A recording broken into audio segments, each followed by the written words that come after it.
बड़े दुख के साथ बताना पड़ रहा है दोस्तों, क्योंकि जो जो लोग हमें देखते हैं ना, उनका एक दर्द रहता है। उनको उनको ये दर्द समझ में आता है, क्योंकि उनके ना यहाँ पर दर्द करता है। यहाँ वाली जो मांसपेशी होती है ना यार, हंसी नहीं रोक पाता मैं, सस्पेंस ही नहीं बना पाता। यहाँ का जो ओके यहाँ की जो मांसपेशी है ना, वो दर्द करती है। अभी क्यों मुझे पता चला ये, क्योंकि वो लोग ना ऐसे जो यूट्यूब पर आता है ना, ऐसे नीचे वो लाइक वाला बटन वो दबा नहीं पाते हैं।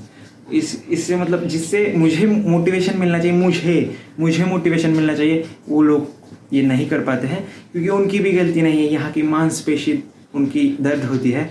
इसीलिए आज का हमारा टॉपिक है मांसपेशियों के ऊपर, पेशियों के ऊपर, ठीक है। तो पेशियों का टॉपिक हम देखना शुरू करते हैं। तो जिन जिन के सच में मांसपेशियों पर दर्द शुरू है, तो वो इसकी पेशी की उत्पत्ति देखेंगे और उस तरह से दोषों को बैलेंस करके सही करेंगे अपनी उंगली, और फिर आकर इसी वीडियो पर ठोक देंगे। ओके आओ, सबसे पहले joke is a part. Now we are on the topic. Okay, देखिए सबसे पहले मार्किंग देखने हैं हमें। डेली की तरह इस बार भी हमारा जो पेशी शरीर है वो कम मार्क का है। कम मार्क का मतलब कैसे देखेंगे। पेशी शरीर, नख, दंत और केश शरीर, ये एक ही टॉपिक है। ऐसा नहीं कि नख शरीर, दंत शरीर, वो उसमें सब टॉपिक्स है, लेकिन ये जो पूरा टॉपिक है ना वो एक ही है। ओके, मतलब कुछ लोगों को अभी तक टॉपिक ही पता नहीं रहेंगे, तो इसीलिए मैंने बता दिया। ओके, ये पेशी शरीर हुआ, नख, दंत, केश शरीर हो गया, और मायोलॉजी पर ये तीनों मिलाकर हमारे जो मार्क्स आते हैं ना पेपर पे, मतलब क्वेश्चंस आते हैं, तो वो 11 मार्क्स के रहते हैं। अभी मायोलॉजी पर कंफर्म एक एसएक्यू रहता है।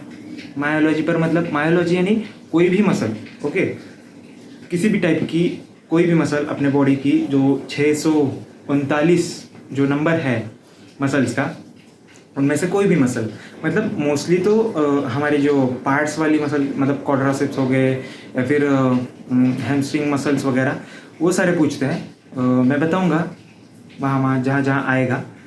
तो ऐसे जो मसल्स होते हैं ना वही पूछे जाते हैं, ऐसे छोटे छोटे ऐसे नहीं पूछते हैं, जो फेमस है वही पूछते हैं। तो वो वाला टॉपिक वहाँ पर कवर कर देंगे। तो ऐसे क्यों एक है उसमें से। अभी बचे कितने मार्क्स, 6 मार्क्स। तो 6 में से नखदंत शरीर भी ये भी आने वाला है और पेशी भी आने वाला है। अभी इसमें डिस्ट्रीब्यूशन कैसे करना है ये, और कौन से टॉपिक पर मतलब ऐसे क्यों आएगा या फिर एमसीक्यू आएगा, ये हम नहीं बता सकते हैं। ये एनसीएसएम का काम है। तो वही, इसका अगर मन कर दिया तो नख शरीर, दंत शरीर, मतलब ऐसे किसी पर भी आ सकता है, या फिर पेशी शरीर पर भी आ सकता है। पेशी शरीर जब हम सीखेंगे, आज वही सीखना है हमें। तो ये दोनों मिलाकर, समझ में आया ना, ये दोनों मिलाकर हमारे होते हैं 6 मार्क्स। ओके, अभी पेशी शरीर पर हम आते हैं। तो पेशी शरीर में मान के चलिए कि 3 मार्क्स का है ये पेशी शरीर, ठीक है। डिवाइड बाय 2 किया हमने, 3 मार्क का है। 3 मार्क के लिए एमसीक्यू भी आ सकता है, चाहे एसएक्यू भी आ सकता है इससे, और नखदंत से एक ये आ सकता है, एमसीक्यू आ सकता है, मतलब कुछ भी कर सकते हो क्लासिफिकेशन उनकी तरफ से।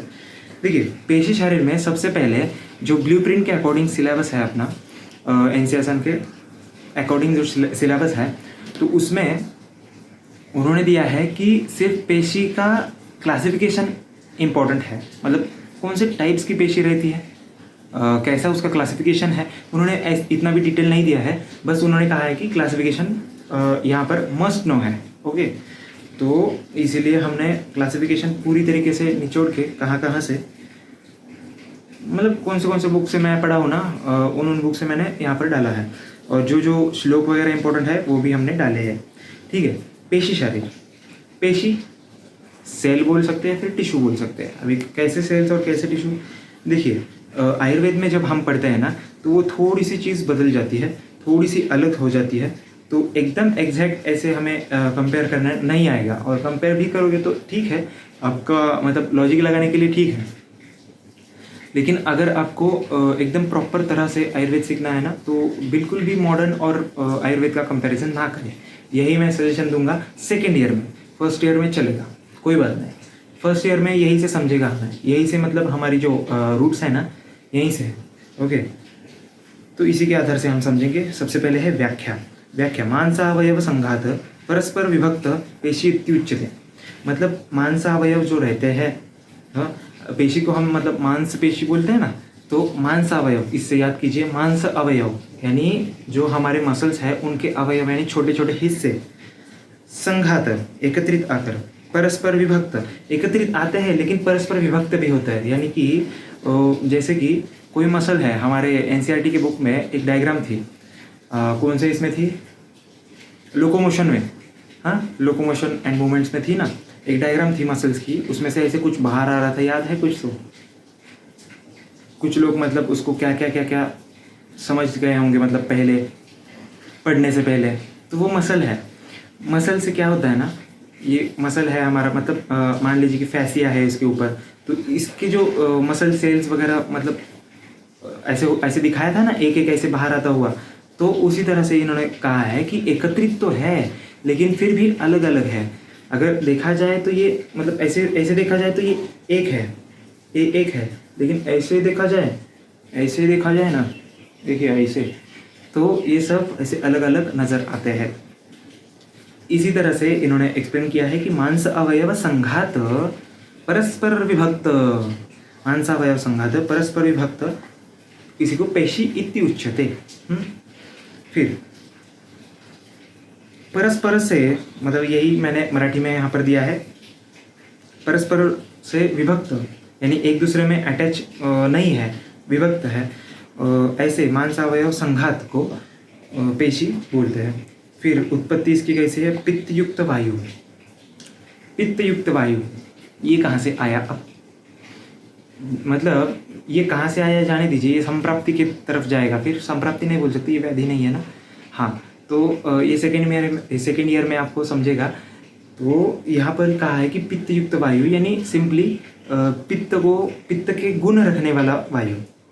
ओके, जैसे कि पित्त के गुण कौन से होते हैं? वायु का मेनली गुण रहता है शीत, ठीक है। फॉर एग्जांपल मैं एक गुण की बात कर रहा, बस शीत रहता है, लेकिन उसी वायु को हम गर्म भी कर सकते हैं। तो ये पित्त युक्त वायु यानी पित्त के गुण युक्त वायु इसको कहा जा सकता है। तो इसकी उत्पत्ति कैसी होती है पेशी की? पित्त युक्त वायु मांस में जाके इनके जो मांस खंड है इनमें विभाजन करता है। मतलब मांस में जाके मसल बोल सकते हैं, तो मसल में जाके पित्त युक्त वायु, पित्त क्या करता है? पाचन का काम करता है ना, तो तोड़ने का भी काम करता है वो। हमने कल भी परसों वाले भी लेक्चर में देखा था, परसों नहीं था, बहुत पहले, शायद से एक हफ्ता हुआ होगा, तो उसमें हमने देखा था कि जो हमारे गर्भ होता है हमारा, तो उसकी जो डेवलपमेंट होती है वो वायुर्विभजति तेज एन पचति, वायुर्विभजति तेज एन पचति, मतलब वायु विभाजन का काम करता है, तेज जो है, अग्नि जो है, वो पाचन का कार्य करता है। तो सेम यहाँ पर ऐसा ही है कि मांस खंड को विभक्त करना है तो पित्त भी चाहिए और वात भी चाहिए, मतलब वायु भी चाहिए। Okay, got it? Got it? नहीं गॉट इट तो कमेंट। ओके, अभी स्वरूप, इसका स्वरूप कैसे होगा पेशी का? देखिए, पेशी तो कैसे भी रह सकते हैं, लेकिन यहाँ पर मांसपेशी का ज़्यादातर आप कंपेयर कर सकते हैं ना। वैसे तो कंपेयर नहीं करना चाहिए, लेकिन फिर भी कंपेयर आप मसल से कर सकते हैं। इसीलिए स्नायु जैसे आकार का दीर्घ मांसमय, अभी मांस से आया है तो मांस में तो रहेगा ही भाई, सिंपल बात है। और स्नायु के जैसे कि आकार का मतलब स्नायु कैसा होता है? ये स्नायु रहता है ना ऐसे, मतलब तंतु की तरह, या फिर फ्यूजिफॉर्म स्ट्रक्चर रहती है, जिसको कैसे बोल सकते हैं? ऐसे ऐसे बोल सकते हैं ना, ऐसे ऐसे ऐसे वाले जो हमारे मसल्स रहते हैं ना, ऐसे ही रहते हैं मसल्स अटैच, इनकी मूवमेंट ऐसी होती है। ओके, तो ऐसे ही आकार का, स्नायु के जैसे आकार का दीर्घ होता है, दीर्घ और मांस से बना हुआ है, इसीलिए मांसमय। ओके, मांसमय होते हैं, ये इनका स्वरूप है। इसमें हाँ एक बात और, ये जो व्याख्या है, उत्पत्ति है, फिर स्वरूप है, पंचमहाभूत, दोष, धातु, भाव, ये सारा आप एक जैसा ही याद कीजिए, ठीक है? क्योंकि क्या होता है ना, मतलब आपको लिखते टाइम याद आना चाहिए ये सारी बातें, क्योंकि अगर आयुर्वेद में रचना का, स्पेशली रचना का अगर आप ठीक से आयुर्वेद करते हो तो आपको ये सारी चीज़ें, ये देखो ये जो है ना स्वरूप इसका कैसा है, ये आप लिख लोगे, मुझे पता है उतना कि लिख लोगे आप। बस आपको याद करना है कि ये ना हो जाए कि स्वरूप ये हेडिंग डालना ही मतलब भूल गए। स्वरूप की अगर हेडिंग भूल गए तो ये भी कैसे याद आ जाएगा। तो इसलिए जो सब टाइटल्स हैं ना हमारे, वो याद कीजिए पहले तो। जैसे पंचमहाभूत हुए, दोष हुए, मैंने पहले भी वीडियो में बताया है, धातु हुआ, भाव हुआ, ये आपको लिखना पड़ेगा अगर पेशी के बारे में पूछा तो, मतलब इंट्रोडक्शन। ओके, ऐसे क्यों में भी। तो पंचमहाभूत, पार्थिव, अभी मांस जो है, मांस मतलब कठिन। कठिन मतलब पार्थिव, यानी पृथ्वी का गुण रहेगा उसमें, तो पृथ्वी से ही बना रहेगा। फिर दोष है उसका, कफ दोष रहता है, क्योंकि कठिन रहता है। कठिन मतलब मृदु होता है कफ, लेकिन उसमें मतलब कठिनता लाने की क्षमता होती है। कफ जमा होके ना वो जगह कठिन हो जाती है, तो इससे याद कीजिए कफ दोष भी मतलब इसका है। और धातु तो मांस धातु है, क्योंकि मांस धातु से ही आया है। भाव इसका मातृज है, अभी अंदर से है प्रोसेस, और मांस से बना है। मांस कैसा होता है, सॉफ्ट रहता है, तो सॉफ्ट यानी माता। ओके, ये खुद कठिन है, लेकिन फिर भी यहाँ पर कठिन नहीं बोल सकते इनको ना स्ट्रेंथ होती है बहुत ज़्यादा। कठिन मतलब ऐसे लगने में कठिन, ऐसे नहीं, समझे, लगने में कठिन नहीं, ऐसे जब खींचेंगे ना हम तो वो बहुत ज़्यादा कठिन बन जाता है, वो नहीं खींच पाता है, ऐसे कठिन है। मतलब कठिन के भी टाइप्स है ना। हाँ, अभी सबसे इम्पोर्टेंट वाला पार्ट आ गए। देखो प्रकार में हमें यहाँ पर ये 12 प्रकार हमारे दिए हैं, लेकिन ये जो है ना, ये इसके मान सकते कि स्ट्रक्चर वाइज है। अभी ऐसा मतलब क्लासिफिकेशन नहीं आया है, आगे आएगा। शाखा में कितने, या फिर बोलते हैं ना कि कोष्ठ में कितने का, शाखा में भी ऐसे नहीं, शाखा में भी इधर कितने दिख रहा है ना, इधर कितने, ये सारा डिटेल में आपको पढ़ना है, ठीक है। तो वो तो कल वाले लेक्चर में ले लेंगे, लेकिन आज ये ज़्यादा इम्पोर्टेंट है, आज ये वाला करके ही हम लेक्चर आज का छोड़ देंगे, ठीक है। प्रकार, तासाम बहल पेलव स्थूल अणु पृथुवृत्त रस्व दीर्घ स्थिर मृदु सुलक्षण कर्कश, ये इतना याद करेंगे तो भी चलेगा। ओके, यहाँ पर मैंने लिख दिया है प्रकार। बहल यानी लार्ज वाला, प्रकार यानी टाइप्स है इसके। तो इसमें क्या रहता है कि कोई सारे जो पेशी रहते हैं वो एक ही जैसे होने चाहिए, ऐसा तो ज़रूरी नहीं है। हाँ, तो उसमें भी थोड़ा सा मतलब ये आ जाएगा, उसमें भी थोड़ा सा डिवीजन मतलब होगा उनका। तो बहल यानी लार्ज होता है, पेलव मतलब स्मॉल। ये जो श्लोक है ना, अगर ये याद करते हो तो सारे के सारे इसमें कवर होते हैं। लेकिन फिर भी अगर आपको ऐसा नहीं जमता है तो ऐसे याद कर सकते हैं, एक छोटा है, मतलब सॉरी, एक बड़ा है, एक छोटा है, एक जाड़ा है, एक पतला है, एक फ्लैट है, एक राउंडेड है, एक ह्रस्व है, एक दीर्घ है, एक स्थिर है, एक मृदु है, एक सुलक्षण है और एक कर्कश है। तो ऐसे जोड़ियाँ बनाकर फिर भी आपको 5 तो याद ही करने पड़ेंगे, है ना। तो इसीलिए कुछ ना भूले, इसके लिए श्लोक बहुत ज़्यादा इम्पोर्टेंट हो जाता है। और आया भी तो क्वेश्चन कैसा आता है आपको, क्लासिफिकेशन दो, तो टाइप्स आपको बताने ही पड़ेंगे ना वहाँ पे। इसीलिए अगर श्लोक के साथ लिखोगे, क्योंकि ये कम है ना, बहुत ज़्यादा कम है, और कम लिखोगे तो फिर बैड इंप्रेशन पड़ेगा, इसलिए श्लोक के साथ अगर लिखोगे तो बहुत ज़्यादा इफेक्टिव आपको यहाँ पर दिखाई देगा। देखिए, आप सोच रहे होगे कि ये बहुत क्या आ गया, ये भी कुछ नहीं है, करो इतना ही। अगर आप कर सकते हो तो ये भी करना ज़रूरी है। तो देखिए, बहुत ज़्यादा यहाँ पर खराब हो गया, 1 मिनट। हाँ, देखिए, तासाम बल पेलव स्थूल अणु पृथुवृत्त ह्रस्व दीर्घ स्थिर मृदु सुलक्षण कर्कश। तो ये वाले जो है ना, ये प्रकार है। तो ये प्रकार तो 12 हो गए, लेकिन भावाहा संधि है यहाँ पे। संधि मतलब संधि और अस्थि की संधि हुई है, ठीक है। संध्यस्थ सीरा, यहाँ पर ऐसे भी बोल सकते कि संधि, अस्थि, सीरा, स्नायु, प्रच्छाद का। प्रच्छाद का, ओके, मतलब जिसमें लेपन बोल सकते हैं ना हम, उसके ऊपर से उसको ढक देना, प्रच्छाद का।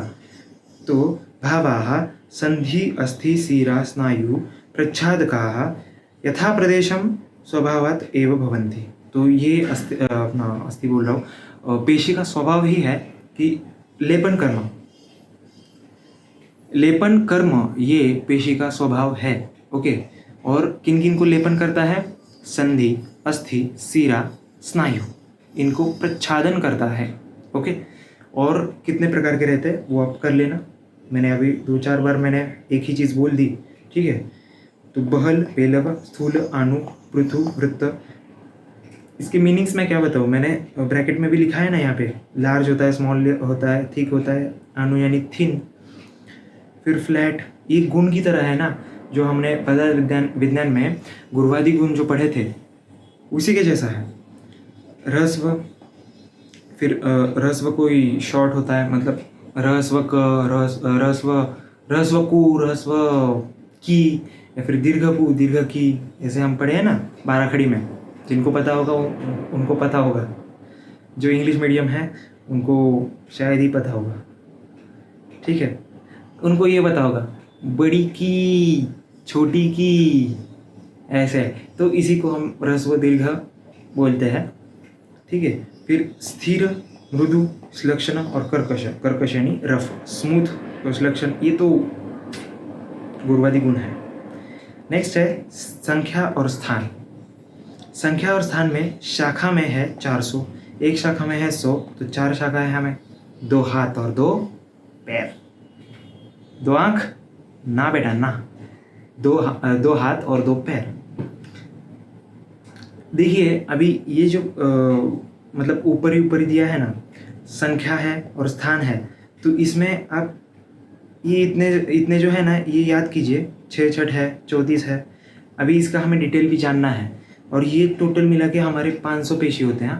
कभी भी ये MCQ आ सकता है पेशी के ऊपर, 500 पेशी हमारे होते हैं। कितने होते हैं? 500 होते हैं, 500, ठीक है।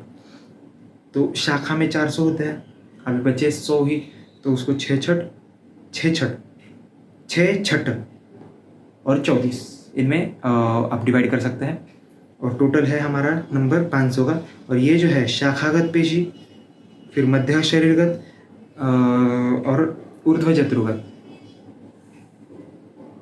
ये वाला जो है इसी को हमने और ज़्यादा एक्सटेंड करके लिखा है, क्योंकि क्लासिफिकेशन ही यहाँ पर इम्पोर्टेंट है, इसीलिए क्लासिफिकेशन ही आपको करना है, ठीक है। अगर किसी की याद नहीं रहता है तो हम कुछ तो ट्रिक बनाकर वगैरह कुछ तो पढ़ेंगे, ठीक है।